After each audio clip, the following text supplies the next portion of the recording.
Hello friends, Srivari knowledge ಚಾನೆಲ್ಗೆ ಸ್ವಾಗತ. ರಾಯರ ಕತೆ ಹೇಳ್ತಾ ಇದ್ದೆ.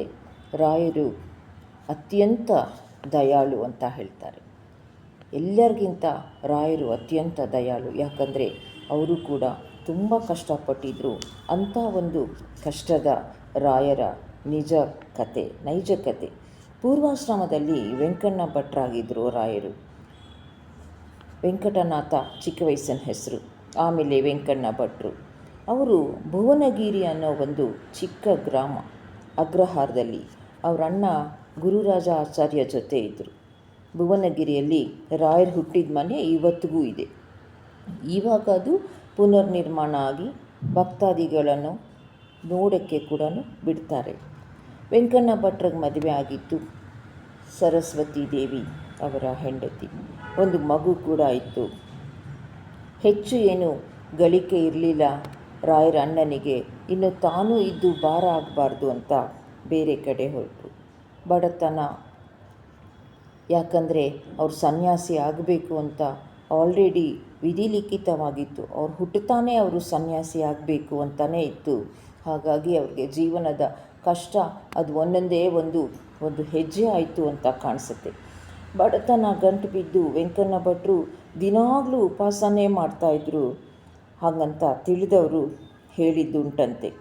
ಕರ್ಮಫಲವನ್ನು ಮನುಷ್ಯ ಅನುಭವಿಸಲೇಬೇಕು ಅನ್ನೋದು ರಾಯರು ಯಾವಾಗಲೂ ಹೇಳ್ತಾ ಇದ್ರಂತೆ. ಎಷ್ಟೋ ಸತಿ ವೆಂಕಣ್ಣ ಭಟ್ರು ಊಟ ಮಾಡದೇ ಇದ್ದರೂ ಕೂಡ ಊಟ ಮಾಡ್ದಂಗೆ ಗಂಧ ಅಕ್ಷತೆ ಹಚ್ಕೊಂಡು ಯಾರಿಗೂ ತೋರಿಸ್ಕೊಡದೆ ಇದು ಬಿಡ್ತಾಯಿದ್ರಂತೆ.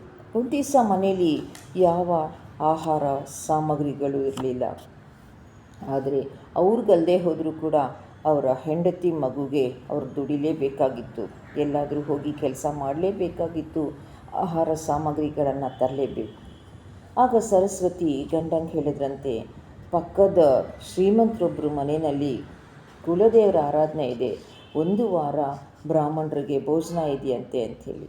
ವೆಂಕಣ್ಣ ಭಟ್ರು ಹೆಂಡತಿ ಮಗನಿಗೆ ಏನಾದರೂ ಸಿಗ್ಬೋದು ಅಂದ್ಕೊಂಡು ಆ ಶ್ರೀಮಂತರ ಮನೆಗೆ ಬಂದ್ರಂತೆ. ಮನೆ ತುಂಬ ದೊಡ್ಡದು. ಒಂದೇ ಕಾಲಕ್ಕೆ 100 ಬ್ರಾಹ್ಮಣರು ಕೂತ್ಕೊಂಡು ಊಟ ಮಾಡುವಂಥ ಹಳೆಯ ಕಾಲದ ದೊಡ್ಡ ಮನೆ. ಅಲ್ಲಿಗೆ ಬಂದಿದ್ದ ತಕ್ಷಣ ಭಟ್ರು ಎಲ್ಲ ಆರಾಮಾಗಿ ಕೂತ್ಕೊಂಡು ಮಾತಾಡ್ತಾ ಕೂತಿದ್ರಂತೆ. ಇವ್ರ ಮುಖ ನೋಡಿದ ತಕ್ಷಣ ಪಾಪ ಬಡವರು ಊಟಕ್ಕೆ ಬಂದಿದ್ದಾರೆ ಅಂತ ಯಾರು ಬೇಕಾದರೂ ಹೇಳೋ ಅಂಥದ್ದು. ಅಷ್ಟು ದುಃಖ, ಹೊಟ್ಟೆ ಹಸಿವು ಅನ್ನೋದು ಇರಲಿಲ್ಲ ಅವರಿಗೆ. ಏನೋ ಒಂಥರ ದುಃಖ. ಹೆಂಡತಿ ಮಗುನ ಸಾಕಕ್ಕೆ ಸರಿಯಾಗಿ ಆಗ್ತಿಲ್ವಲ್ಲ, ಉಪವಾಸ ಇದ್ದಾರಲ್ಲ ಅಂತ ಹೇಳಿ. ದೇವ್ರ ಪೂಜೆ ಎಲ್ಲ ಆಯಿತು. ಬ್ರಾಹ್ಮಣರು ದೇಹಕ್ಕೆ ಗಂಧ ಪೂಸ್ಕೊಳ್ಳೋಕ್ಕೆ ಶ್ರೀಗಂಧ ತೇಯಬೇಕಾಗಿತ್ತು. ಬಂದಂಥ ದೊಡ್ಡ ಪುರೋಹಿತರು ಈ ಕೆಲಸವನ್ನು ಯಾರು ಕೊಡೋದು ಅಂತ ನೋಡಿದಾಗ ವೆಂಕಣ್ಣ ಭಟ್ರು ಕಣ್ಣು ಕಾಣಿಸಿದ್ರು. ಬಾರಯ್ಯ, ಈ ಗಂಧದ ಕೊರಡು ಎಲ್ಲ ತಗೊಂಡು ಗಂಧ ತೇಯಿ ಅಂತ ಹೇಳಿಬಿಟ್ರು. ಸುಮ್ಮನೆ ಬಂದು ಕೂತ್ಕೊಂಡ್ಬಿಟ್ರೆ ಹೇಗೆ, ತಗೋ ಇಲ್ಲಿ ಇರೋ ಬ್ರಾಹ್ಮಣರಿಗಾಗುವಷ್ಟು ಗಂಧ ತೇಯಿ ಅಂತ. ಸರಿ, ರಾಯರು ಅಗ್ನಿ ಸೂಕ್ತ ಪಠನ ಮಾಡ್ತಾ ಗಂಧವನ್ನು ತೇಯ್ದು ಅಗ್ನಿ ಮೀಹಿ ಪುರೋಹಿತಮ್ ಅಂತ ಹೇಳ್ತಾ ಭಾಳ ಬೇಗ ಹೇಳ್ತಾ ತುಂಬ ಗಂಧ ತೇಯ್ದುಬಿಟ್ರು. ಪುರೋಹಿತರಿಗೆಲ್ಲ ಖುಷಿಯಾಯಿತು. ಇನ್ನು ಗಂಧ ಪೂಸ್ಕೊಂಡು ಊಟಕ್ಕೆ ಕೂತ್ಕೋಬೋದು ಅಂತ ಎಲ್ಲರೂ ಗಂಧ ಹಚ್ಕೊತಿದ್ದ ಹಾಗೆ ಅವ್ರ ದೇಹಕ್ಕೆ ಬೆಂಕಿ ತಗಲ್ದಂಗಾಗಿ ಉರಿ ಉರಿ ಉರಿ ಅಂತ ಕೂಗಾಡೋಕ್ಕೆ ಶುರು ಮಾಡಿದ್ರು. ಇಡೀ ವಾಡೆನಲ್ಲಿ ಹಾಗೆಲ್ಲ ಬ್ರಾಹ್ಮಣರು ಕೂಗಕ್ಕೆ ಶುರು ಮಾಡಿದ್ರು. ತಕ್ಷಣ ದೊಡ್ಡ ಪುರೋಹಿತರಿಗೆ ಗೊತ್ತಾಯಿತು, ನೀನು ಯಾರೋ ಸಿದ್ಧ ಪುರುಷನೇ ಇರಬೇಕು, ಏನಯ್ಯ ಏನು ಮಾಡಿದೆ ಅಂತ. ಆಗ ರಾಯರು ಹೇಳ್ತಾರೆ, ನಾನು ತಪ್ಪು ಮಾಡಿದೆ, ಕ್ಷಮಿಸಿ, ನಾನು ಅಗ್ನಿ ಸೂಕ್ತ ಹೇಳ್ಕೊಂಡು ಗಂಧ ತೇದೆ ಅಂತ ಹೇಳಿ. ತಕ್ಷಣ ರಾಯರು ಏನು ಮಾಡಿದ್ರು, ಇಡೀ ಬ್ರಾಹ್ಮಣ ಸಮುದಾಯಕ್ಕೆ ಮಂತ್ರೋಕ್ತ ನೀರು ಪ್ರೋಕ್ಷಣೆ ಮಾಡಬೇಕು, ಏನು ಮಾಡೋದು ಅಂತ ಹೇಳಿ ವರುಣ ಸೂಕ್ತ ಹೇಳಿಕೊಂಡು ಇನ್ನೊಂದು ಸಲ ಗಂಧ ತೇಯ್ದರು. ಹಾಗೆ ತೇದಿದ ತಕ್ಷಣ ಆ ಗಂಧನೆಲ್ಲ ತಗೊಂಡು ನೀರಿಗೆ ಪ್ರೋಕ್ಷಣೆ ಮಾಡಿ ಎಲ್ಲ ಬ್ರಾಹ್ಮಣರಿಗೂ ಅದನ್ನು ಹಾಕ್ತಾ ಬಂದರು. ಪ್ರೋಕ್ಷಣೆ ಮಾಡಿ ನೀರಿಗೆ ಮಿಕ್ಸ್ ಮಾಡಿ ಅದನ್ನು ಹಾಕ್ತಾ ಬಂದರು.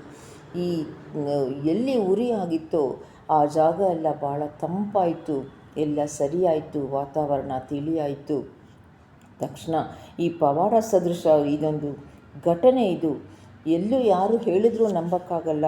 ಅದರಿಂದ ಆ ಪುರೋಹಿತರು, ಆ ಶ್ರೀಮಂತರು ನಮ್ಮನ್ನು ಕ್ಷಮಿಸಿ ಊಟಕ್ಕೆ ಬಂದಂಥ ನಿಮಗೆ ನಾವು ಅವಮಾನ ಮಾಡಿಬಿಟ್ವಿ ಅಂತ ಹೇಳಿ ಅವ್ರಿಗೆ ಯಥೋಚಿತ ಸಂಭಾವನೆ ವಸ್ತ್ರಗಳನ್ನು ಕೊಟ್ಟು ಅವರಿಂದ ಆಶೀರ್ವಾದ ಪಡ್ಕೊಂಡ್ರು. ಹೀಗೆ ರಾಘವೇಂದ್ರ ಸ್ವಾಮಿಗಳು ಯತಿಗಳಾದ ಮೇಲೂ ಕೂಡ ಇದನ್ನೆಲ್ಲ ಪೂರ್ವಾಶ್ರಮದ್ದು ಮರ್ತಿರಲಿಲ್ಲ. ಆದರೆ ಮನುಷ್ಯ ಕಷ್ಟಪಡೋದು ಅವ್ರಿಗೆ ಗೊತ್ತಿತ್ತು. ಅದಕ್ಕೋಸ್ಕರ ರಾಯರನ್ನ ಅತ್ಯಂತ ಕರುಣಾಳು ಅಂತ ಕರೀತಾರೆ. ಅವರು ತೋರಿದ ಕರುಣೆ, ಮೆರೆದ ಪವಾಡ ಅಷ್ಟೇ ಅಲ್ಲದೆ ಸಶರೀರೆಯಾಗಿ ಬೃಂದಾವನ ಹೊಕ್ಕ ಮೇಲೂ ಕೂಡ ತಮ್ಮ ಮಹಿಮೆಯನ್ನು ಇನ್ನೂ ತೋರ್ತಾನೇ ಇದ್ದಾರೆ. ಯಾರಾದರೂ ಅವ್ರ ಹತ್ರ ಕಷ್ಟ ಅಂತ ಹೇಳ್ಕೊಂಡು ಬಂದರೆ ಅವ್ರ ಹೃದಯ ಕರಗಿ ನೀರಾಗತ್ತಂತೆ. ನೋಡ್ತಾ ಇರಿ ಶ್ರೀವಾರಿ ನಾಲೆಡ್ಜ್ ಚಾನಲ್ನ. ಸಬ್ಸ್ಕ್ರೈಬ್ ಮಾಡ್ಕೊಳ್ಳಿ, ಚಾನಲ್ ಎನ್ಕರೇಜ್ ಮಾಡಿ. ಧನ್ಯವಾದಗಳು.